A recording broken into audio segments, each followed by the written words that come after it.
అదే పనిగా చెవిలో గంట కొట్టినట్టు కానీ జోరీగలాగా శబ్దం వస్తున్నట్టు కొంతమంది ఇబ్బంది పడతా ఉంటారు. దీన్నే మనం టినిటస్ అని అంటాం. దీనికి గల కారణాలు ఏంటో చూద్దాం.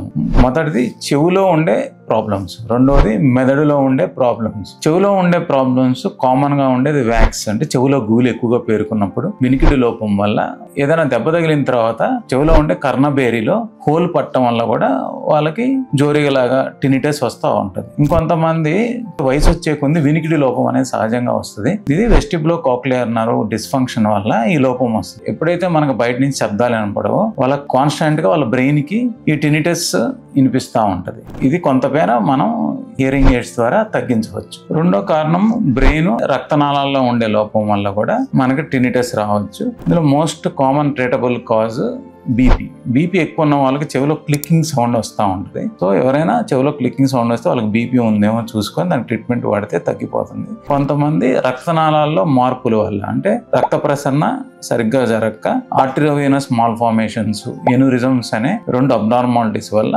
మనకి చెవిలో ఈ టినిటస్ అనేది కాన్స్టెంట్ గా వచ్చే అవకాశం ఉంటుంది. మెదడులో ఉండే కొన్ని రకాల కణితులు మనకి వెస్టిబ్యులో కాక్లియర్ నర్వ్ ని కంప్రెస్ చేయటం వల్ల కూడా వాళ్ళకి టినిటస్ అనేది రావచ్చు. స్పెసిఫిక్ గా ట్రీట్మెంట్ చేసుకుంటే ఒక 50% పీపుల్లో మనం దాన్ని తగ్గించవచ్చు. Thank you.